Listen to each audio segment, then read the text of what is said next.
We need to keep going. In this video we'll implement the named join points. Let me explain to you what they are. Join points in Spiral are just a way to get the functions in the compiled output.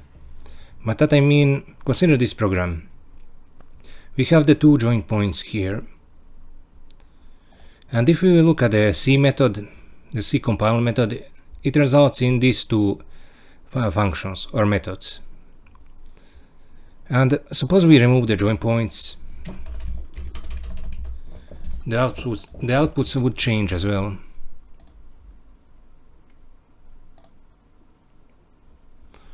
Yeah, now it now the addition got partially evaluated into a single expression, into a single term, and the methods are not there anymore.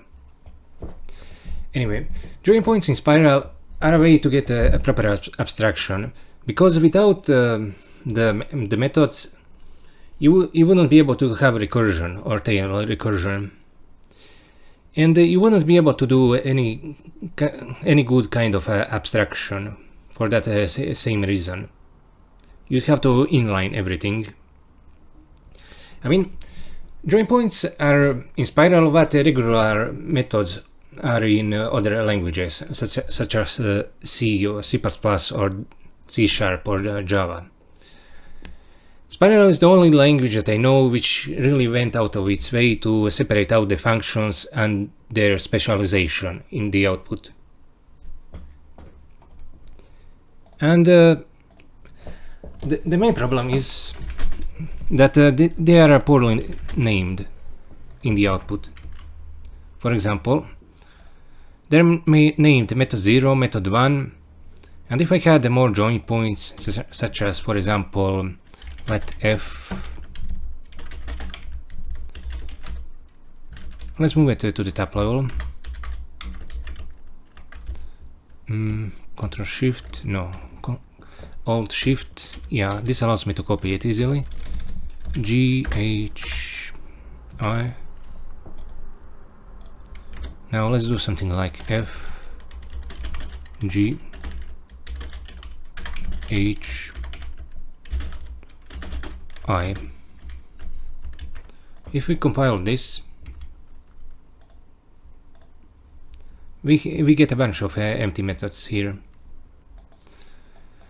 And it would be better if they were named something like F0, G1, H2, I3 instead of just method 4 and method 5, because later when we compile this program in the HLS backend, the result will give us way before we do the final synthesis, it will give us estimates of the latency and just how many instructions a particular method takes to execute. So in a file with something like 100 or 200 compiled methods, it will be very difficult to tell which method is referring to what particular piece of code from which it was compiled from. So that's what we need to take care of here, and this won't be too difficult to do. Okay, let's we'll do that in the parser. I think I have only a single place where join points are join. Let me take a look at the references for this in this particular file. Yeah. This places the join points on a particular expression.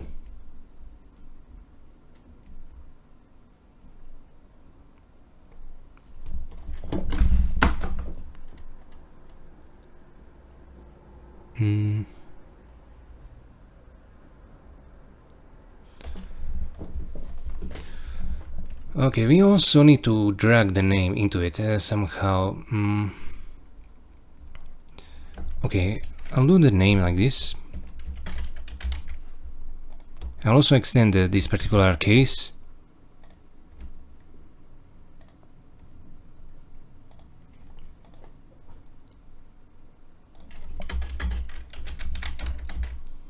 string option. And this will break everything, but that's fine.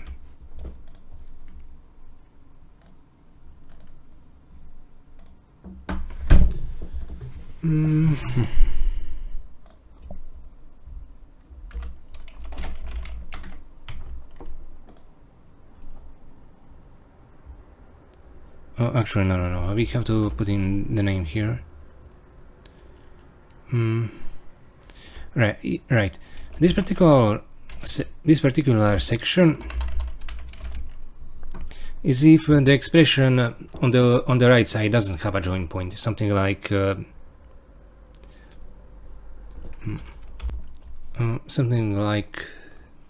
example, these let statements don't actually have a join point if I put in a keyword explicitly. Instead, the function that I am modifying right now, it gets called and it places the join point if it isn't there already.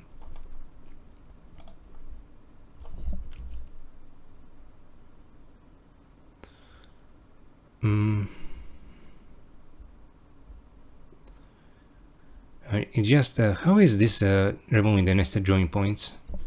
I'm a bit confused about this. Okay, the backend join points don't need that. Don't need a name.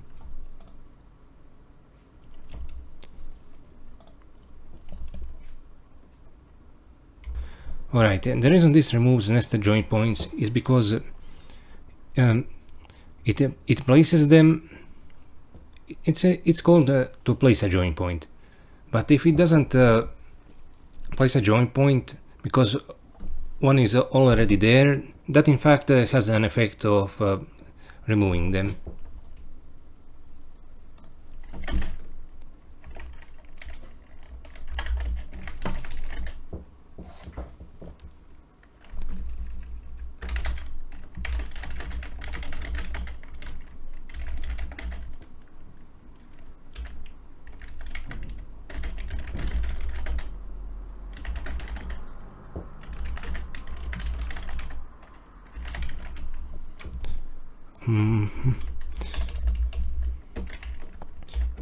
We'll want to put in the name ABC.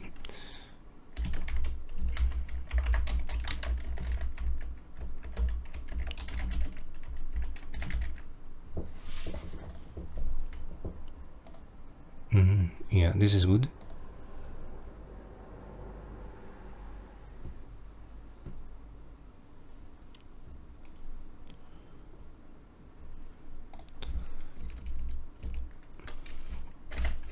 And this is the recursive function that dives inwardly.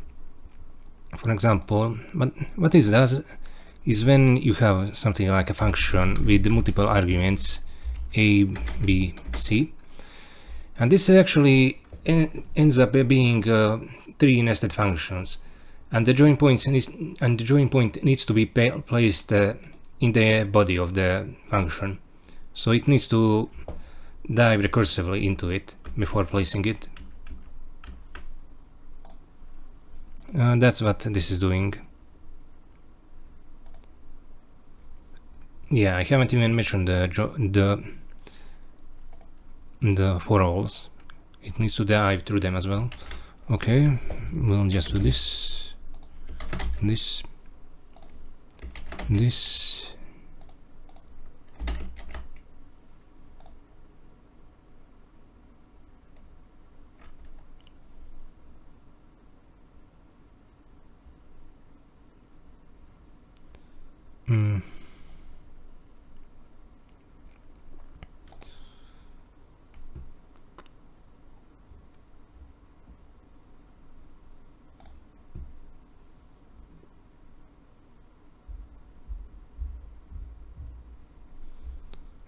This is where it's called initially. Okay.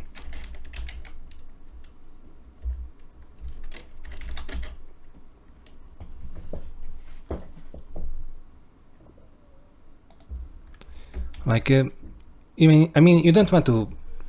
If you have a let statement like this in Spiral, let q equals 2, It's actually equivalent to the inner statement. It won't place a join point inside it.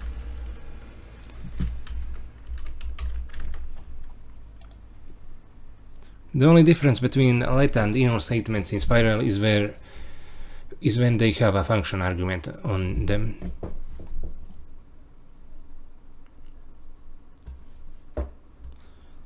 Okay, now we have to go through everything.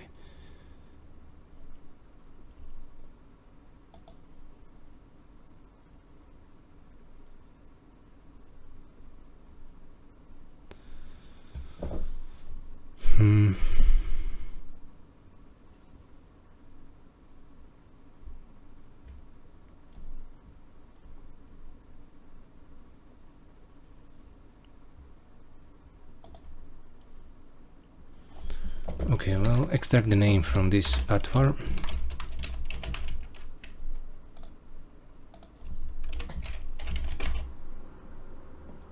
Oh, whoops, it should be name like this. It should be actually some name.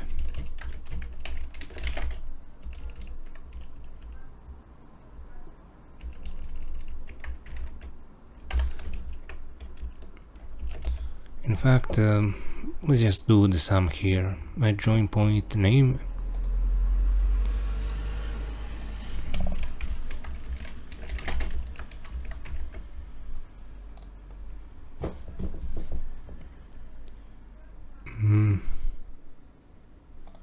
Why is it still an option? Join point name.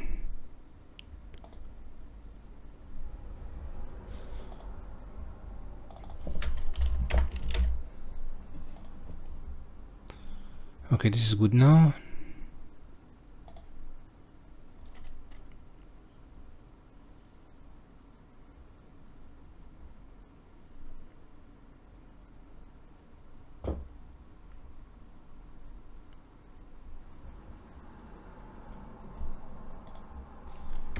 Okay, I get it. This case is when you have something like this. I mean, when you have a function, you can't have a pattern here. But when you do, for example, let ABC 1, 2, 3, you can have this kind of pattern matching as the first argument.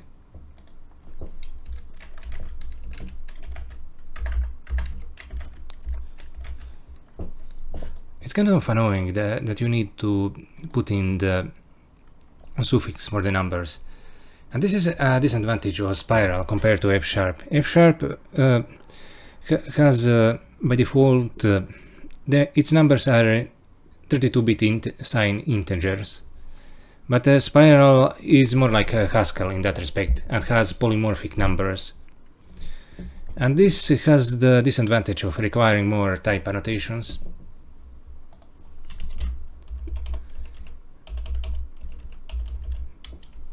Anyway, for this we don't actually require to pass in a name, who cares?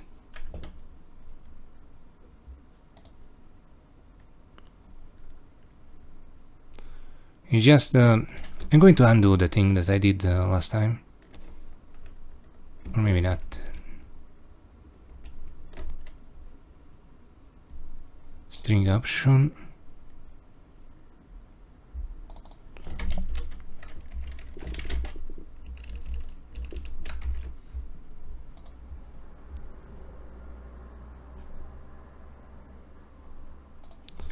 Well, this will be none. Though I could specifically try to extract if it's something like let A join 1, 2, 3, something like that in the Spiral code.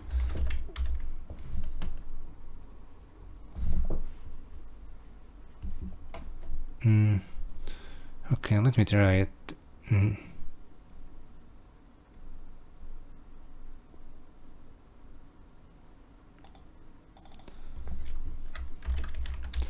Match name with pathwar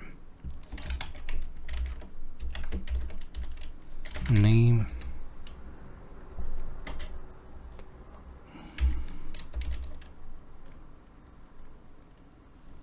what would be some name, else none. Okay, this is good enough.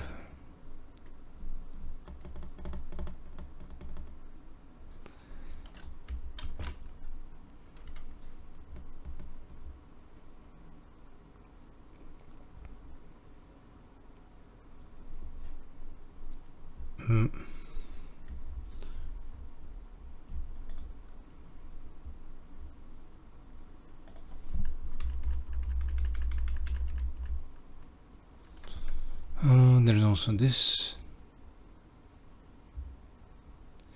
case join point.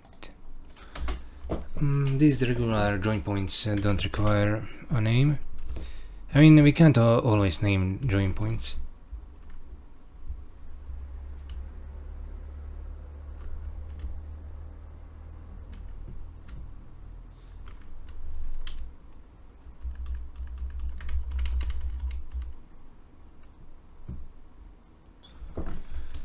Okay, now this will break everything, and then we'll have to go through changing the join point structures. Row join point, QEA,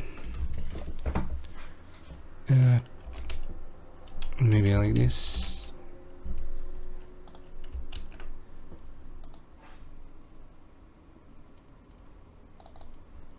In F4 there should be something.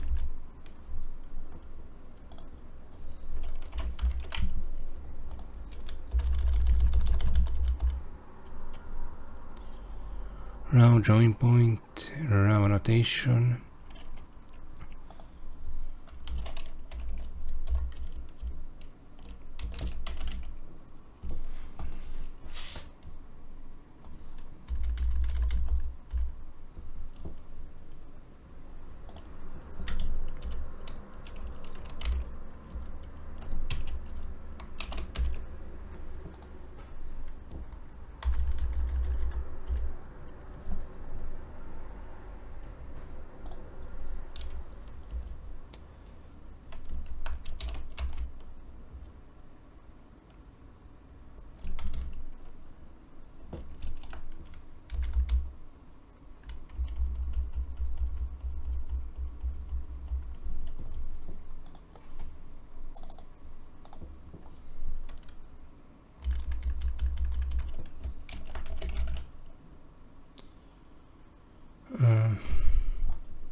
Oh yeah, I'm going to have to extend this.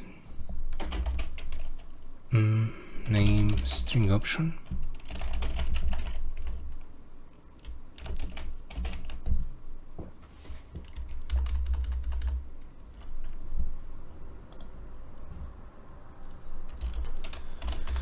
Who cares, this is just for printing the join points. I won't bother changing this. No, this is just propagating the variables. We don't need the join point names. Join point names are just there for decoration, but it is an important decoration for us humans.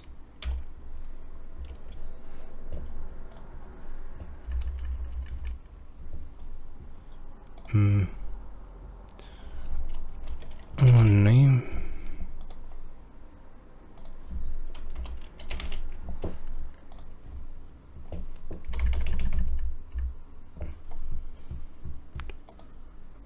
Yeah, this we're going to also have to extend this backend range string option. In case you're wondering, join points also can be used to pass data from one language backend to another. They're very good for that.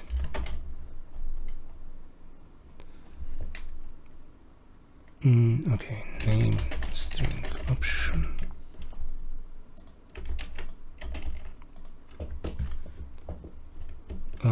No.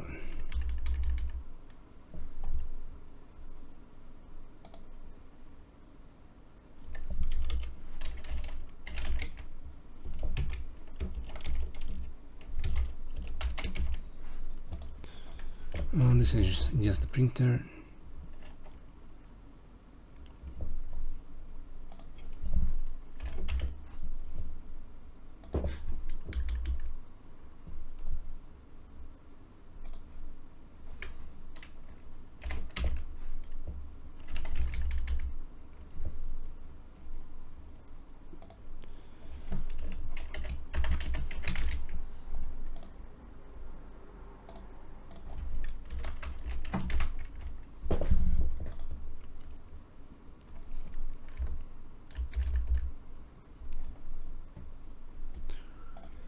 Raw join point name. We propagate it to the next compilation phase like this.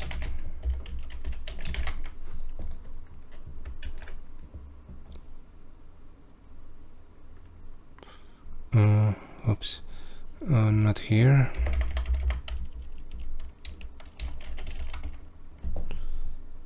Is it here? Yes, probably here. Okay.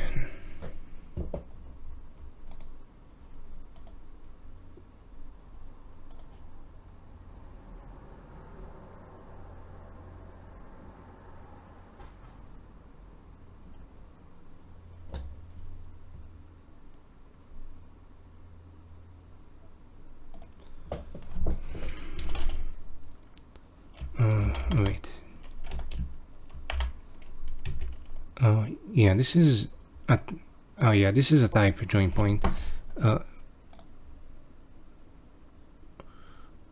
Oh, wait. Did I put in the names for them as well?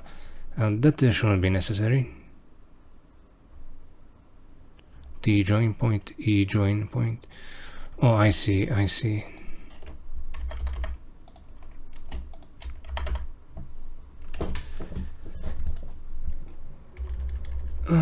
What am I doing?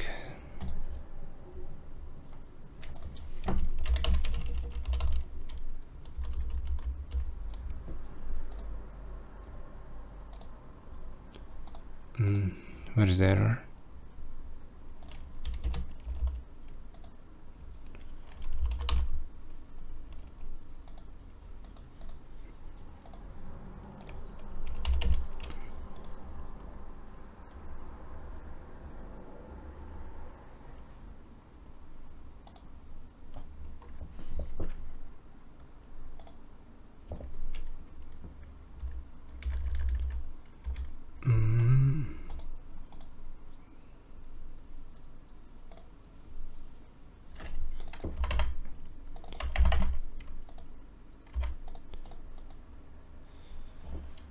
Okay, that should take care of this module. Now comes the partial evaluator. I need to think. JP name. Give it a more descriptive name, and I need to store it into the dictionary somehow. Where should that go? Dictionary track. Okay, this is the body, this is the annotation. Okay, JP name.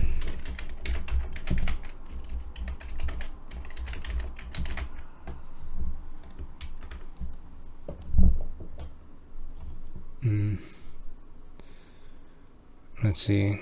Where is the type of the dictionary defined?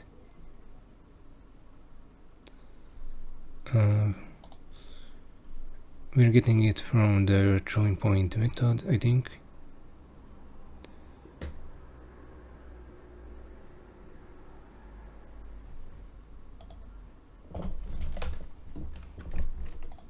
Oh no, what is this thing? Alright, this is the dictionary.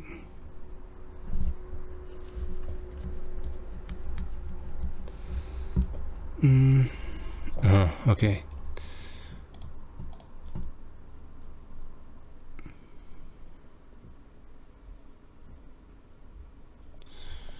Dictionary.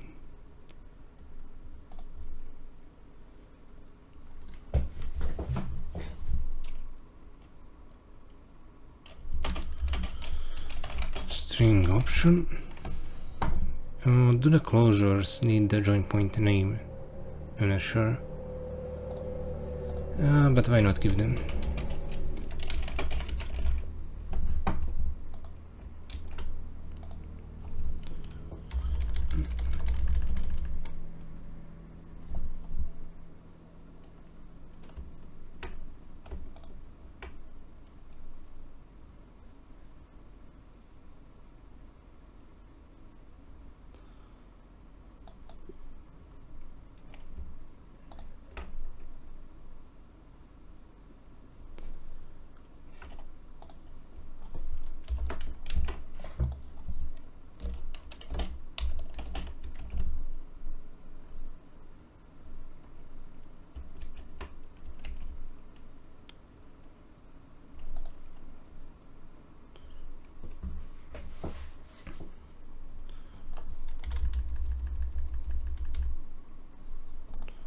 Okay, this is correct now. But where is the error? Alright, so this is from where it's inferring.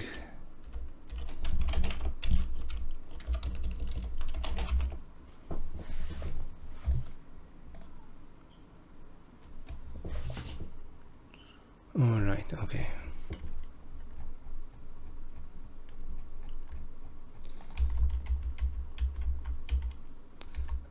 Where's the join point method? Join point.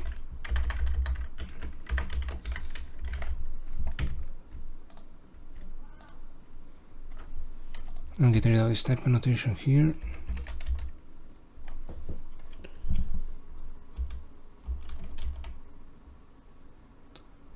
Join point closure. Oh, where is this used?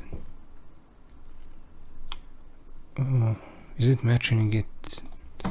I think on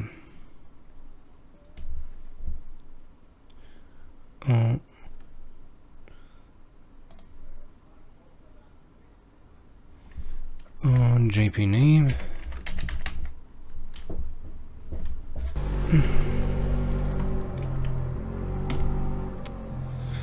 I'm not sure. The function.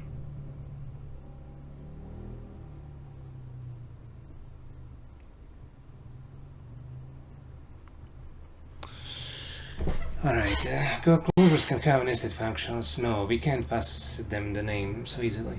Okay, never mind. We'll... I mean, it doesn't really matter when it comes to closures. I mean, the HLS backend won't be able to have a closure anyway, so it's not a big deal for me.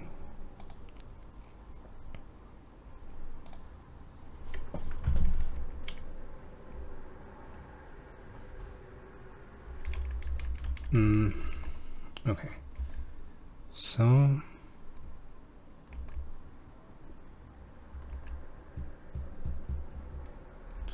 yeah, that's it for the partial evaluator. Let's take a look at the code generators.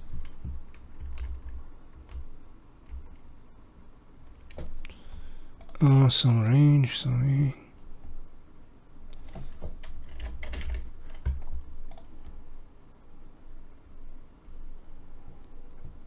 Why is this giving us an error?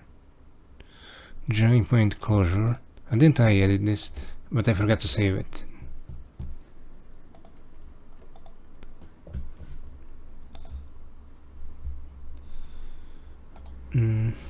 Close all but this.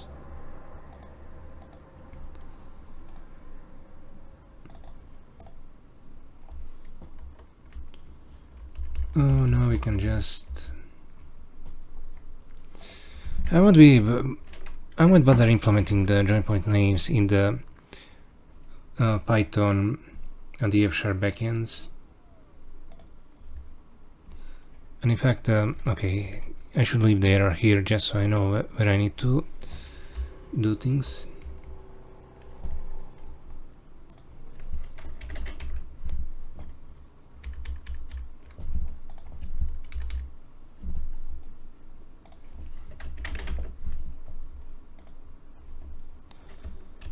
Okay, now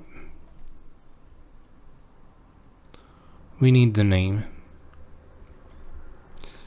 and we'll extend the method record with the name string option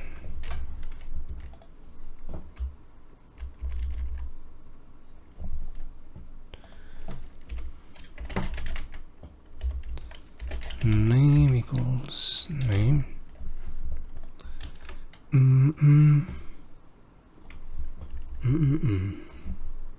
Alright, we need to make use of it.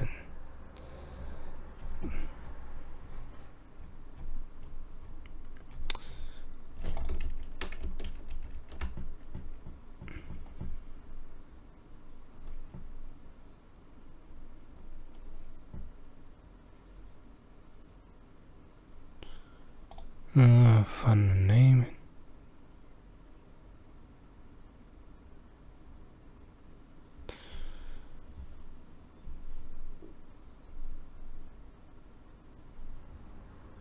Method rec. Code environment. Oh, this is the method rec. Okay, it's the X.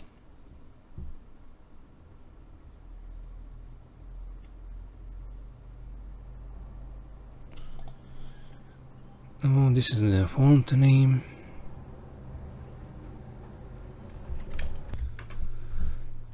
Okay, let's do it like fun name. Let fun name equals match. Actually, let's just do option default value fun name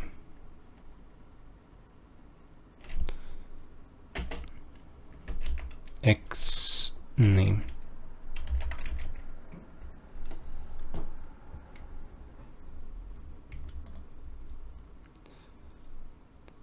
Piece of cake.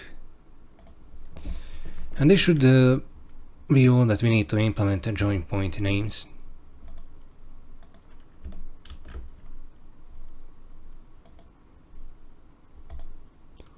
Let's try publishing it.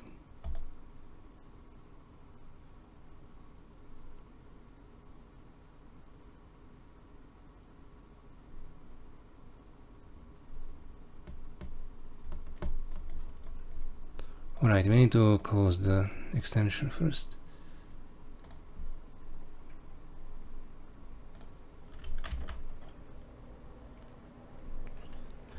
So we changed a bunch of stuff, so it's taking longer to compile than usual.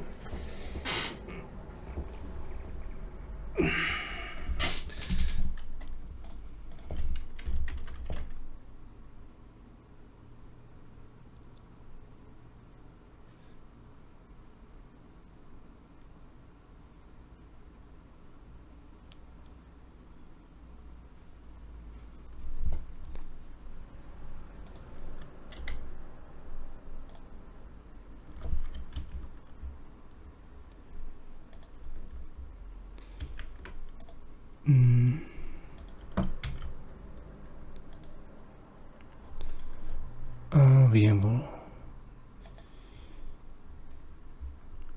F0, G1, H2, I3, method 4, method 5. Not bad at all.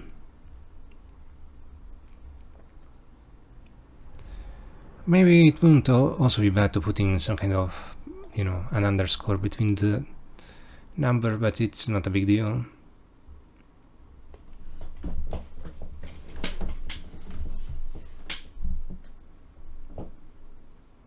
Oh, wait. It's getting generated correctly, but it's not getting called correctly. We need to deal with that.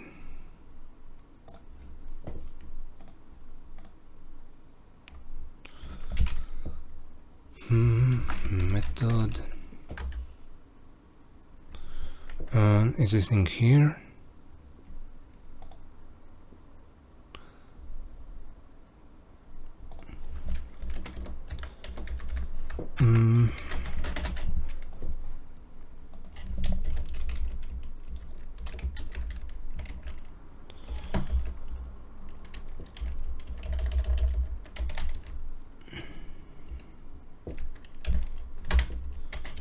X fun name.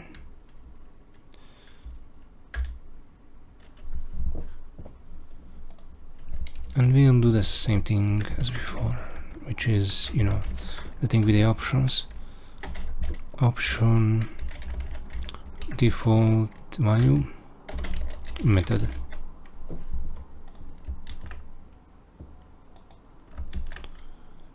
Oh, this should fix that.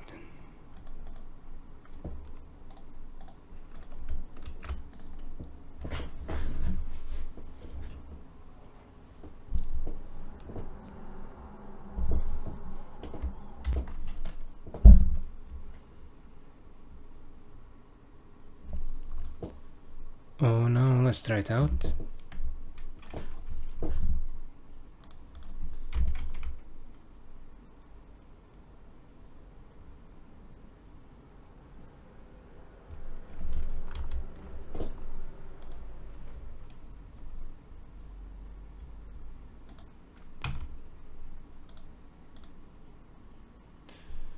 Excellent.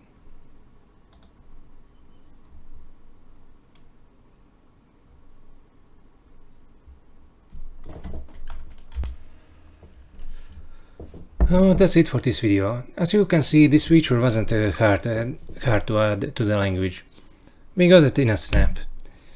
Now that we have the name join points, looking at the analytics produced by the HLS tool will be a lot easier. We have only one final step left to go before we can actually move on to programming FPGAs. We need to make the HLS C++ backend for the Xilinx FPGAs. Once we have that, we'll be able to program in them to our heart's content. Now, we already have the C backend, so it will serve as a prototype. But usually, the way I anticipated using that prototype is on AI chips. The way I thought AI chips would be is that they have something like 1,000 cores with some integrated maybe GPU stuff, but otherwise they'd be programmed the same as CPUs. And AI chips are pretty much vaporware right now. They should have been released last year, and nothing is happening this year. Maybe something will happen next year, but you know, those companies cannot be trusted to do anything anymore except waste investor money, in my view. So now that I've discovered FPGAs, it's a whole new world of programming for me. And that's what we should focus on. Because as an reinforcement learning practitioner, as a wannabe, the main thing that's holding me back is access to computational resources. I mean, suppose I was working something like a DeepMind. I could spin off 1,000 servers and blow $1 million per experiment. But since I am pretty poor, I simply need somebody to give me better hardware. There is no other choice but to do that. But to get into that situation somehow. And FPGAs are the opportunity that I've been looking for all along, and I'm going to grasp it. In the next video we'll finish this brief mini-series, and then we'll move on to doing the real stuff.